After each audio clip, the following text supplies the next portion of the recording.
Hello friends, welcome to our channel. आज मैं आपको साड़ी से डिज़ाइनर अनारकली गाउन बनाना बताऊंगी, बहुत ही सिंपल और आसान तरीके से। तो इसके लिए मैंने ये एक साड़ी ली है। तो देखिए इस तरह की ये साड़ी है। इसके बॉटम में ये ब्रॉड बॉर्डर है और ऊपर की तरफ भी इस तरह से बॉर्डर है और बीच में से ये साड़ी प्लेन है।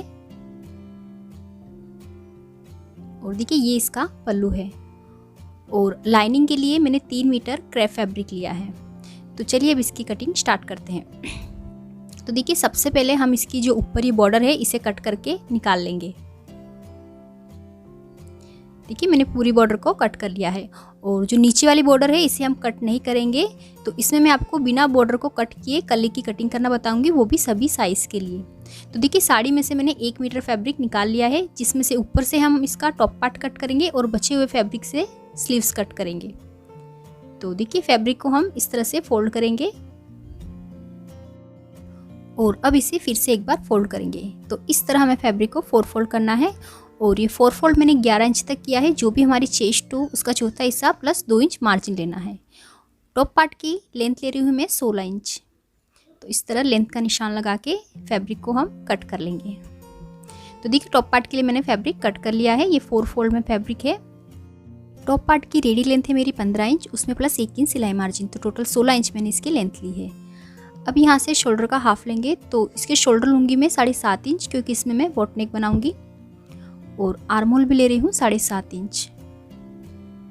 अब इन दोनों निशान को ज्वाइन करते हुए स्ट्रेट लाइन बनाएंगे और यहाँ से भी इसे स्ट्रेट कर लेंगे। अब यहाँ पर हमें चेस्ट का चौथा हिस्सा लेना है। तो चेस्ट है 36, तो 36 का चौथा हिस्सा लूँगी मैं 9 इंच। यहाँ पर हम वेस्ट यानी कमर का चौथा हिस्सा लेंगे। कमर है 30, तो 30 का चौथा हिस्सा होता है 7.5 और उसमें प्लस 1 इंच एक्स्ट्रा लेंगे डार्ट के लिए। तो 8.5 इंच पे मैंने कमर का निशान लगाया। अब इन दोनों निशान को ज्वाइन कर देंगे और साइड में एक्स्ट्रा सिलाई मार्जिन रखेंगे 2 इंच। अब यहाँ से आर्म होल का शेप बनाएंगे इस तरह से। ये हमारा बैक आर्म होल है और हाफ इंच अंदर से फ्रंट आर्म होल बनाएंगे। तो ये हमारा फ्रंट आर्म होल है। अब नेक की मार्किंग करेंगे। तो इसमें मैं बोट नेक बनाऊंगी, तो नेक की चौड़ाई रखूंगी मैं 4.5 इंच और हाफ इंच शोल्डर डाउन कर लेंगे इस तरह से। तो मार्किंग हो गई है। अब बैक आर्म होल से स्टार्ट करते हुए इसकी कटिंग कर लेंगे। तो देखिए मैंने कटिंग कर ली है। अब इसमें से हम बैक पार्ट को अलग रखेंगे और फ्रंट पार्ट को फोल्ड करके इसका फ्रंट आर्म होल भी कट कर लेंगे। तो देखिए फ्रंट आर्म होल मैंने कट कर लिया है। अब टॉप पार्ट को साइड में रखेंगे और स्लीव्स की कटिंग करेंगे। तो जो बचा हुआ फैब्रिक था उसे मैंने इस तरह से 4 फोल्ड करके रखा है और ये मैं लॉन्ग स्लीव बनाऊंगी। तो 23 इंच मैंने स्लीव की लेंथ रखी है और यहाँ से स्लीव की चौड़ाई है 9.5 इंच। जो भी आर्म होल हो हमारे उसमें प्लस 2 इंच मार्जिन लेना है। तो इस तरह मैंने 9.5 इंच इसकी चौड़ाई ली है। अब यहाँ से 3.5 इंच पे एक निशान लगाएंगे दोनों साइड और यहाँ पर एक स्ट्रेट लाइन बनाएंगे और यहाँ पे 2 इंच पे एक निशान लगा के इस तरह स्लीव का शेप ड्रॉ करेंगे। और अब नीचे स्लीव राउंड का निशान लगाएंगे। तो यहाँ से देखिए इस तरह हम स्लीव राउंड का मेजरमेंट लेंगे। तो ये आ रहा है मेरा 9 इंच। तो 9 का हाफ होता है 4.5 और उसमें प्लस 1.5 इंच मार्जिन। तो 6 इंच पे मैं स्लीव राउंड का निशान लगा रही हूँ।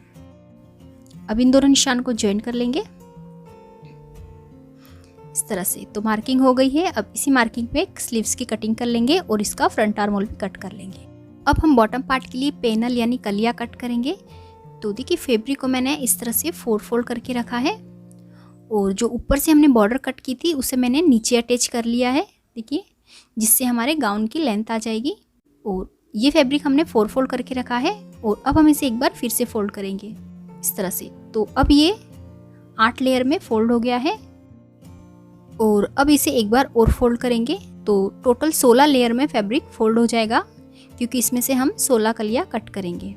अब हम कली की लेंथ लेंगे यानी बॉटम पार्ट की लेंथ लेंगे। तो मेरे गाउन की फुल लेंथ है 55 इंच, उसमें से 15 इंच का मैंने टॉप पार्ट अलग निकाला तो बचा 40 और उसमें प्लस 1 इंच सिलाई मार्जिन। तो टोटल 41 इंच मैंने कली की लेंथ रखी है। अब देखिए यहाँ से हम इसका सेंटर निकालेंगे। तो इसके सेंटर में मार्क करेंगे इस तरह से। देखिए इस तरह हमें इसका पहले सेंटर निकालना है और अब हम अपनी कमर के अकॉर्डिंग कली की मार्किंग करेंगे। तो देखिए टॉप पार्ट की कमर थी हमारी 30 इंच और उसमें हमने प्लस 2 इंच मार्जिन रखा था, यानी फैब्रिक हमारा 4 फोल्ड में था, यानी 8 इंच उसमें मार्जिन ऐड हुआ। तो 30 प्लस 8 हुआ 38। तो टोटल 38 इंच हमारी कमर थी तो 38 को हम 16 से डिवाइड करेंगे, यानी 38 का हमें 16वां हिस्सा निकालना है, तो वो होता है 2.5 इंच, लगभग 2.5 इंच। तो 2.5 इंच की हमें कली की चौड़ाई रखनी है, और कली जब हम ज्वाइंट करेंगे तो दोनों साइड से आधा इंच सिलाई में जाएगा, तो 1 इंच इसमें हमें मार्जिन लेना है। तो 2.5 + 1 इंच मार्जिन होता है 3.5 इंच। तो देखिए इंच टेप को 3.5 इंच पे इस तरह से फोल्ड करेंगे और इसका सेंटर निकालेंगे, और इस तरह हम दोनों साइड पे सेम निशान लगाएंगे सेंटर से। तो इस तरह 3.5 इंच हमारी कली की चौड़ाई आ जाएगी। और अब इन दोनों निशान को नीचे क्रॉस में मिला देंगे। तो देखिए बॉर्डर से 1/2 इंच ऊपर इस तरह से मार्क करेंगे, और इस निशान तक हम दोनों निशान को क्रॉस में इस तरह मिला देंगे। और अब हम पैनल की कटिंग कर लेंगे इस तरह से। तो देखिए ये हमारी पैनल कट हो गई है, और इसे अब ओपन करेंगे तो ये हमारी बंद कलियां कट हुई है। और अब देखिए जो साइड से फोल्ड है इसे भी हम कट कर लेंगे। तो यहाँ से देखिए ये फोल्ड है, इसे कट करेंगे, और 8 कलियां हम फ्रंट के लिए यूज़ करेंगे और 8 कलियां बैक के लिए यूज़ करेंगे। तो पैनल्स कट हो गई है, और अब हम इसकी लाइनिंग की कटिंग करेंगे। तो देखिए लाइनिंग के फैब्रिक को मैंने इस तरह से 2 फोल्ड किया है, और अब हम इसे एक साइड से पकड़ते हुए इस तरह ट्रायंगल में फोल्ड करेंगे। तो देखिए इस तरह से ये यहाँ से ओपन साइड है और ये फोल्डेड साइड है। यहाँ ऊपर से कमर के लिए मार्किंग करेंगे। तो यहाँ पर हमें कमर का चौथा हिस्सा प्लस 2 इंच मार्जिन लेना है। तो यहाँ पे मैं ले रही हूँ 9.5 इंच। अब इस निशान को ऊपर कॉर्नर से मेज़र करेंगे।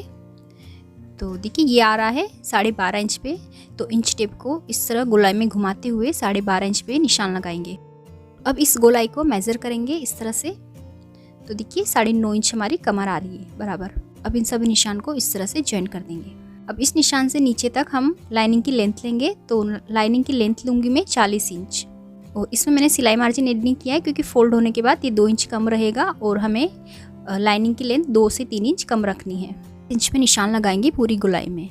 और यहाँ पे देखिए हमारा जॉइंट आएगा, कपड़ा कम है तो यहाँ पे लाइनिंग में थोड़ा जॉइंट आएगा। और अब इसी मार्किंग पे हम लाइनिंग की कटिंग करेंगे।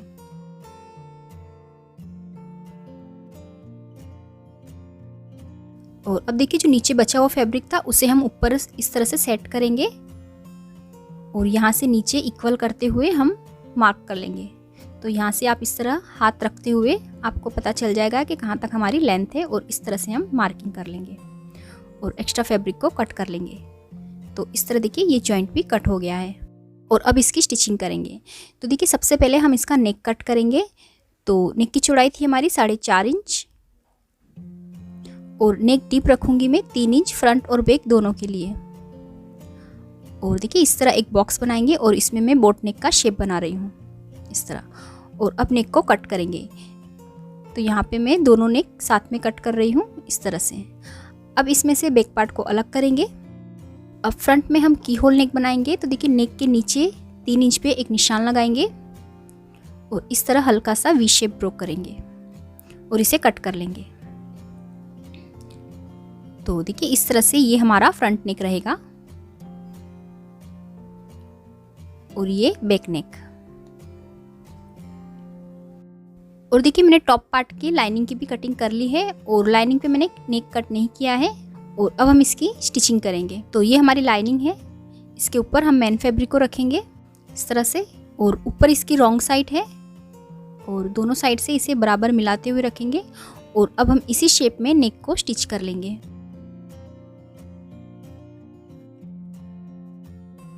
और एक्स्ट्रा फैब्रिक को कट करके निकाल देंगे, और नेक के पास छोटे छोटे कट्स लगा लेंगे। और अब मेन फैब्रिक को अंदर की तरफ टर्न कर लेंगे इस तरह से, और साइड से बराबर इसके कॉर्नर निकाल लेंगे। अब नेक पर एक टॉप स्टिच लगा लेंगे, और साइड से भी इसे बराबर मिलाते हुए दोनों आर्म होल और साइड से इसे स्टिच कर लेंगे। नेक पर मैंने टॉप स्टिच लगा ली है, और दोनों साइड से भी इसे स्टिच कर लिया है। और यहाँ नेक पर देखिए इस तरह से मैंने लूप और बटन अटैच किए। तो एक साइड ये लूप बनाई है, और दूसरी साइड इस तरह से बटन अटैच किया है। तो ये हमारा इस तरह से की होल नेक बनेगा। और अब हम इसके बैक साइड डार्ट बनाएंगे। तो यहाँ पे देखिए मैंने डार्ट की मार्किंग कर ली है। सेंटर से दोनों साइड 4.5 इंच पे निशान लगाएंगे, और ऊपर से 5.5 इंच हम डार्ट की लेंथ रखेंगे। साइड से 1/2 इंच का मार्जिन रखते हुए हम इसे स्टिच करेंगे। तो देखिए डार्ट को इस तरह से फोल्ड करेंगे और दोनों डार्ट को स्टिच कर लेंगे। तो दोनों डार्ट मैंने रेडी कर लिए हैं और ये फ्रंट पार्ट हमारा रेडी है। और अब देखिए हम पैनल जॉइंट करेंगे। तो पैनल को हमें इस तरह से मिलाना है, दोनों पैनल को, और इसे बराबर मिलाते हुए क्रॉस में स्टिच कर लेना है। तो देखिए इस तरह से ये हमारी पैनल जॉइंट हो जाएगी। सेम इसी तरह से हमें दूसरी पैनल भी जॉइंट करनी है। दूसरी साइड से भी पैनल को इस तरह बराबर मिलाएंगे और बराबर मिलाते हुए नीचे तक इसे स्टिच कर लेंगे। तो देखिए इस तरह से मैंने सारी पैनल जॉइंट कर ली है और इस तरह से देखिए बॉटम का लुक आएगा। सेम इसी तरह हमें बैक के लिए भी 8 पैनल इसी तरह जॉइंट कर लेनी है। और अब हम इसकी लाइनिंग रेडी करेंगे। तो पहले जो लाइनिंग पे जॉइंट था वो अटैच करेंगे हम। तो इस जॉइंट को इस तरह मिला के रखेंगे बराबर और इसे स्टिच कर लेंगे। तो देखिए मैंने जॉइंट अटैच कर लिया है और लाइनिंग को बॉटम से फोल्ड भी कर लिया है। और अब लाइनिंग को बॉटम पार्ट से अटैच करेंगे। तो इसमें हम कवर सिलाई लगाएंगे। तो देखिए पहले हम इसके ऊपर टॉप पार्ट को रखेंगे। तो टॉप पार्ट को बराबर मिलाते हुए रखेंगे और इसके ऊपर अब हम लाइनिंग रखेंगे और तीनों पार्ट को वेस्ट लाइन से बराबर मिलाते हुए हम वेस्ट लाइन से इसे स्टिच कर लेंगे। तो देखिए मैंने यहाँ पे वेस्ट लाइन को स्टिच कर लिया है और अब हम इसे सीधा करेंगे। तो देखिए लाइनिंग को इस तरह पलटेंगे और इस तरह से इसे सीधा कर लेंगे। तो फ्रंट पार्ट हमारा रेडी है और बैक साइड से देखिए कितनी फिनिशिंग से लाइनिंग अटैच हुई है। और सेम इसी तरह से मैंने बैक पार्ट भी रेडी किया है। बैक साइड भी मैंने राउंड नेक बनाया है और दोनों साइड डार्ट बनाए हैं। और अब हम फ्रंट और बैक पार्ट को मिला के ज्वाइंट कर लेंगे। तो फ्रंट पार्ट पर बैक पार्ट को रखेंगे बराबर मिलाते हुए और दोनों शोल्डर को स्टिच कर लेंगे। तो देखिए शोल्डर ज्वाइंट हो गए हैं। अब हम इसमें स्लीव्स अटैच करेंगे। तो स्लीव्स की बॉटम को मैंने फोल्ड कर लिया है और अब देखिए स्लीव्स के फ्रंट आर्म होल और कुर्ती के फ्रंट आर्म होल को मैच करते हुए हम स्लीव्स को इस तरह रखेंगे और आर्म होल से बराबर मिलाते हुए दोनों स्लीव्स को स्टिच कर लेंगे। तो देखिए दोनों स्लीव्स मैंने ज्वाइंट कर ली है और अब हम इसमें फिटिंग की सिलाई लगाएंगे। तो दोनों साइड मैंने फिटिंग की मार्किंग कर ली है और अब इसी मार्किंग पे हम इसे स्टिच करेंगे स्लीव से लेके नीचे तक। तो कमर के नीचे 4 इंच तक हम लाइनिंग और मेन फैब्रिक को साथ में स्टिच करेंगे और फिर बाद में हम नीचे से लाइनिंग और मेन फैब्रिक को अलग अलग स्टिच करेंगे। यहाँ तक हमने लाइनिंग और मेन फैब्रिक को साथ में स्टिच किया है और अब हम दोनों को अलग अलग स्टिच करेंगे। तो पहले हम लाइनिंग को अलग करेंगे और मेन फैब्रिक के दोनों पार्ट को स्टिच करेंगे नीचे तक इस तरह से। और अब यहाँ पर हम एक कट लगाएंगे मेन फैब्रिक पर इस तरह से और इसे अंदर की तरफ हल्का सा फोल्ड करेंगे मार्जिन को। और अब लाइनिंग के दोनों पार्ट को लेके हम लाइनिंग को भी स्टिच कर लेंगे नीचे तक बॉटम तक। और सेम इसी तरह से हमें दूसरी साइड से भी इसे स्टिच कर लेना है। तो अब ये डिज़ाइनर गाउन बनके रेडी है और ये है इसकी फाइनल लुक। तो अगर आपको ये वीडियो हेल्पफुल लगी तो इसे लाइक और चैनल को सब्सक्राइब जरूर करें। Thank you for watching.